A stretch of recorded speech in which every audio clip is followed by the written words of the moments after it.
सत श्री अकाल, नमस्कार दोस्तों। अगर मान लीजिए ये जार हमारी लाइफ है और ये छोटे छोटे ओट्स हमारे बहुत छोटे टास्क ज़िंदगी के जो कि कुछ मायने ज़्यादा नहीं रखते, और ये प्याज हमारे ज़िंदगी के बहुत इंपॉर्टेंट टास्क जो कि बहुत ही ज़रूरी होते हैं, जैसे कि फैमिली, हेल्थ, बिजनेस, स्पिरिचुअलिटी और अपनी हॉबीज़।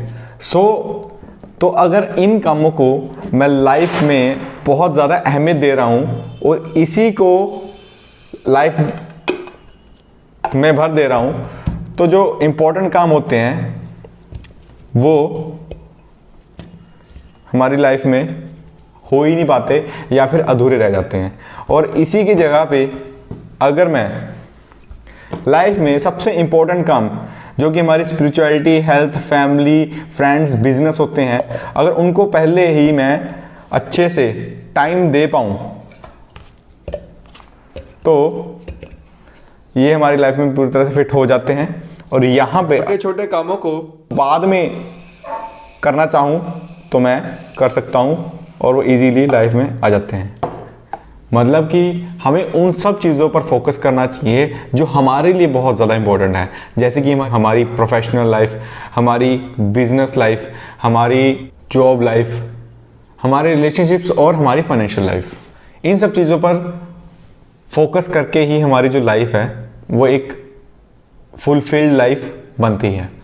तो चलिए जानते हैं कि इन सब चीज़ों पर फोकस किया कैसे जाता है। इस कंसेप्ट को समझाने के लिए गैरी केलर ने बहुत ही अच्छा एक इफेक्ट बताया है, डोमिनोज इफेक्ट। यहाँ पे बताया गया है कि अगर हम सिर्फ 1 इंच के डोमिनो से स्टार्ट करते हैं तो 18वां डोमिनो जो कि लीनिंग टावर ऑफ पीसा जितना हो सकता है, और उसके बाद 23rd डोमिनो जो है वो आईफल टावर की हाइट जितना हो जाएगा। उसके बाद 31st डोमिनो माउंट एवरेस्ट की हाइट जितना होगा। ये हो कैसे रहा है? क्योंकि हम उस डोमिनोज की हाइट को डबल करते जा रहे हैं, जैसे पहला तो दूसरा उसके डबल और तीसरा उसके डबल।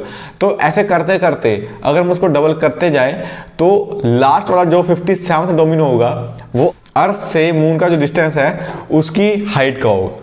तो यहाँ पे समझने की बात यह है, जो अर्थ से मून का डिस्टेंस है वो बहुत बड़ा है, जो रिप्रेजेंट करता है हमारे बहुत लॉन्ग टर्म गोल को, जैसे कि 5 ईयर गोल या फिर 10 ईयर गोल।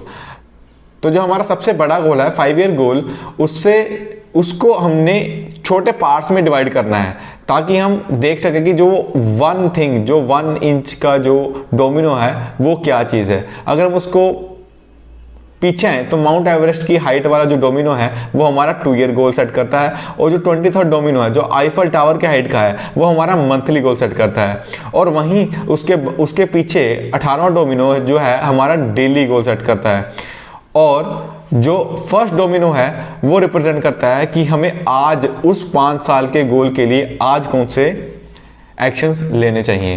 मैं बात करूं Nikola Tesla, Einstein, Sachin Tendulkar, LeBron James, Muhammad Ali और स्टीव जॉब्स की, तो ये सब अपने फील्ड्स में मास्टर थे। मास्टरी अचीव करने के लिए गैरी केलर एक फॉर्मूला बताते हैं, 10 आवर्स फॉर्मूला, जो कहता है कि अगर आप किसी भी चीज़ को 10,000 घंटे तक कर लेते हैं तो आप उस चीज़ में मास्टर बन जाते हैं। और इसको अचीव करने के लिए बहुत ही सिंपल सा तरीका ये है कि आप रोज़ के 4 घंटे, हफ्ते के 5 दिन उस एक चीज़, उस वन थिंग को देना शुरू कर दीजिए जो आपके लिए बहुत ज़्यादा इंपॉर्टेंट है, जिसमें आप मास्टरी अचीव करना चाहते हो। तो ये सब होता कैसे है? ये होता है 80-20 प्रिंसिपल की वजह से, क्योंकि हमें 80% रिजल्ट्स 20% ऑफ द एफर्ट्स ही दे देते हैं, को पैरेटो प्रिंसिपल भी कहा जाता है। इस बुक में 6 मिथ्स की बात की गई है जो हमारे भ्रम होते हैं। सबसे पहला कि हर चीज़ इक्वली मैटर करती है, बट यहाँ पे हर चीज़ इक्वली मैटर नहीं करती।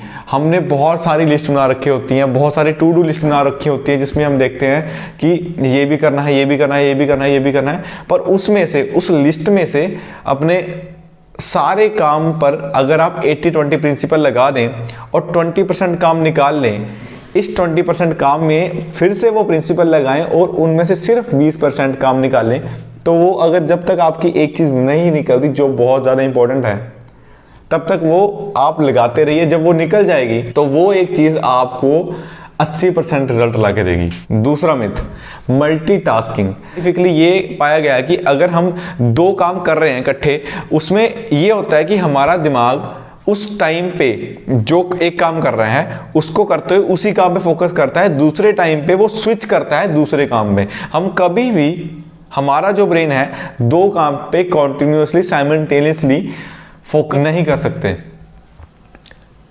अगर आप जगलिंग की एग्जांपल भी लो तो जगलिंग में जो जगलर होता है वो सारी बॉल्स को एक टाइम पे नहीं उछाल रहा होता, वो एक बॉल को एक टाइम पे उछाल रहा होता है।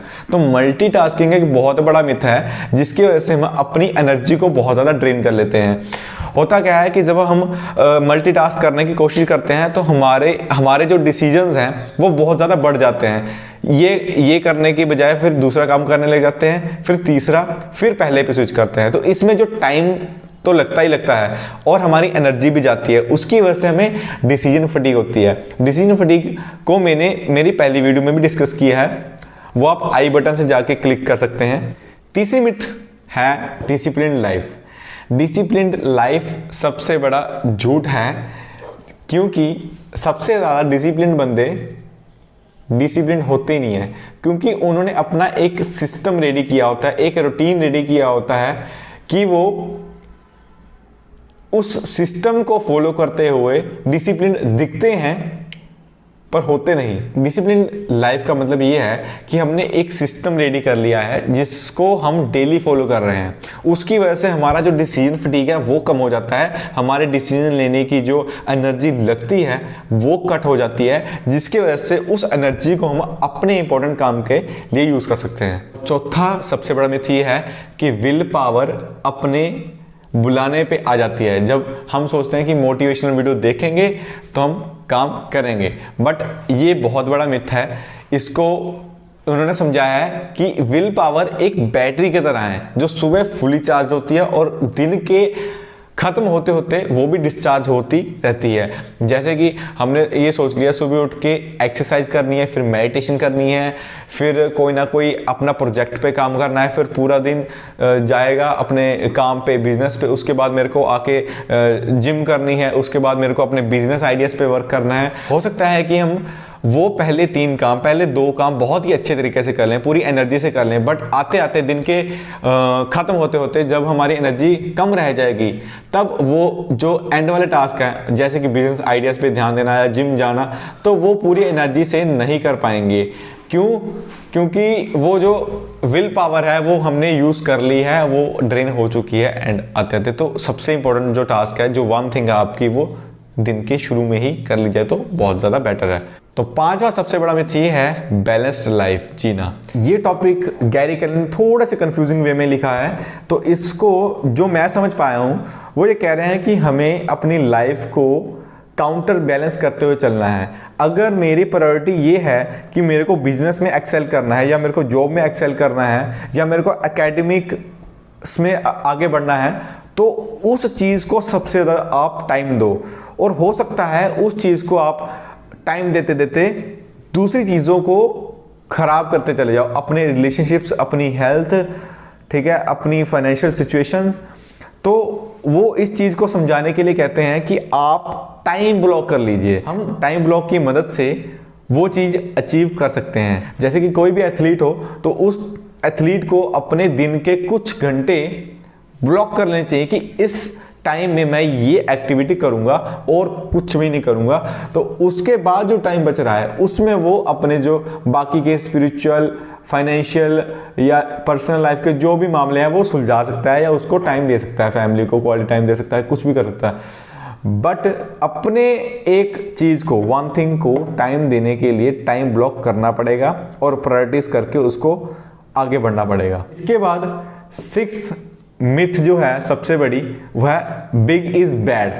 कहने का मतलब ये कि एक मेगाफोबिया टर्म है जिसको इस बुक में गैरी केलर ने डिफाइन किया है। ज़्यादातर लोग ये सोचकर हैरान परेशान हो जाते हैं कि ये इतनी बड़ी बात कर कैसे रहा है, या अगर खुद भी सोचेंगे यार इतना बड़ा कुछ पॉसिबल है करना या हासिल कर पाना।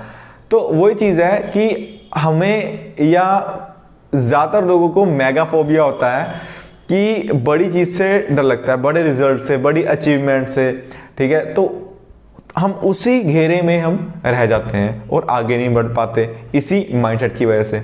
इस कंसेप्ट को गैरी केलर ने बहुत ही अच्छे ग्राफ के वे में बनाकर दिखाया है। यहाँ पे अगर मैं नीचे वाली एक्सिस को ड्रॉ करूँ जो कि टाइम और एफर्ट की है, कि हम कितने टाइम में कितना एफर्ट लगा रहे हैं, और दूसरी एक्सिस अगर मैं ड्रॉ करूँ यहाँ पे थॉट्स की, कि हम कितना बड़ी सोच रखते हैं, तो जितनी बड़ी सोच और टाइम और एफर्ट लगाते जाएंगे उतने बड़े हमारे एक्शन होते जाएंगे, और जितनी कम सोच हम रखेंगे उतनी टाइम के साथ एफर्ट के साथ वो जो लाइन है वो कम ही रहेगी।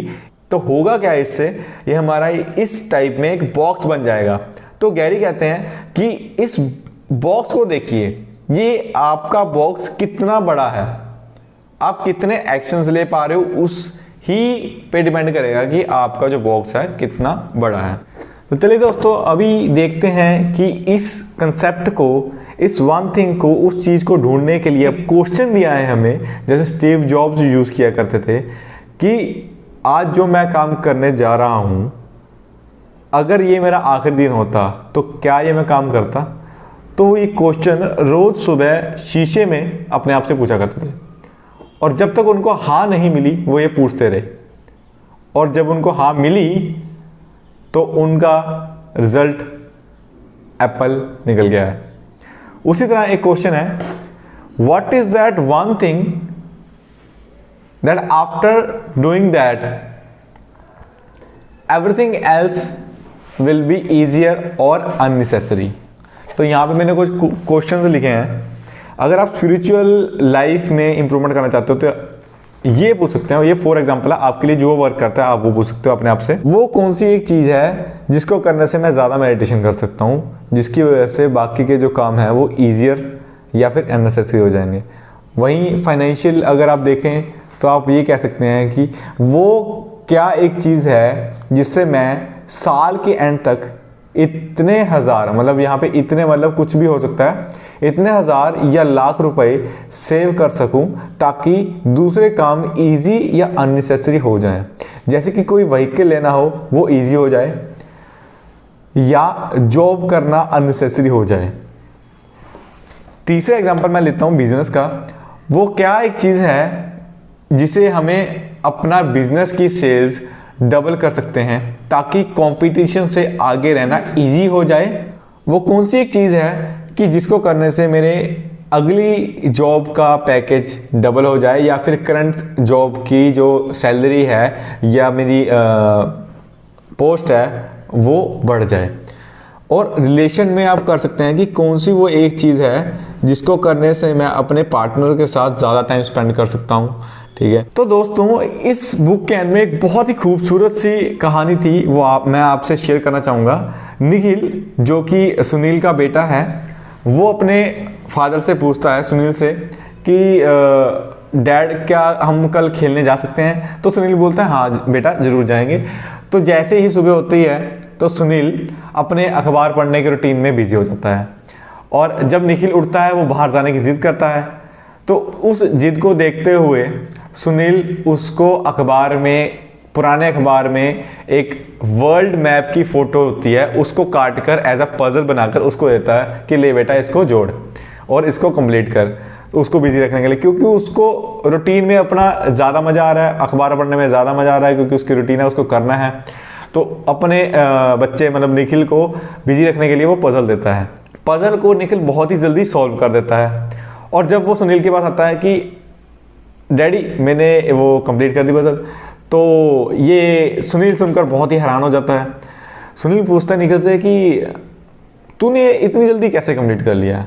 तो आगे से निखिल बोलता है ये आसान था डैड, पहले मेरे से सॉल्व नहीं हो रहा था, ये बहुत ही मुश्किल लग रहा था, बट जब मैंने उन पजल के पीसेस को एक कांच के टेबल पर रखा तो मैंने ये पाया कि उसके नीचे, उसकी दूसरी साइड पे, पजल की दूसरी साइड पे एक बंदे की फ़ोटो बनी हुई है। तो उस बंदे की फ़ोटो को जोड़ते जोड़ते जो ऊपर वर्ल्ड का जो नक्शा था वो अपने आप बन गया। और बहुत ही खूबसूरत वे में इसको गैरी ने लिखा है कि when I put the man together the world fail into place. तो मतलब ये हुआ कि जब हम अपने फील्ड पर, अपने बहुत ज़्यादा इंपॉर्टेंट काम पर, अपने आप पर काम करना शुरू कर देते हैं, अपने आप पर फोकस करना शुरू कर देते हैं, तो बाय डिफॉल्ट पूरी दुनिया के काम अपने आप सेट होना शुरू हो जाते हैं। तो दोस्तों, अगर आप यहां तक वीडियो देख चुके हैं और अभी भी आपने लाइक नहीं किया है तो इस वीडियो को लाइक जरूर कर दें और सब्सक्राइब का बटन नोटिफिकेशन के साथ ऑन कर लें। धन्यवाद।